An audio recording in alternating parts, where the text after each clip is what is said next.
If you frequently lend out your phone to others and wish to retain your privacy, you must delete your Snapchat search history. With just few simple steps, Snapchat will let you delete your search history whenever you wish. Hello everyone, welcome to Online Help Guide. Today in this video, I am going to show you how to clear search history on Snapchat. So without any further ado, let's get started.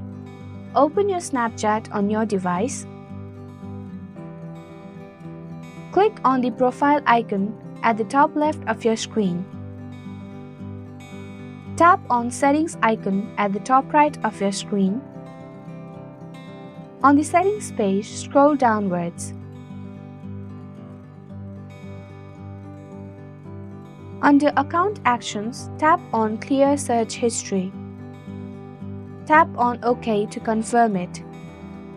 There you go. The simple steps will show you how to clear search history on Snapchat. Thank you for watching Online Help Guide. Hope this video was helpful. If it was, then hit the like button and comment down if you have any questions or feedback. Also, if you are new to our channel, subscribe and hit the bell icon so that you don't miss our upcoming videos.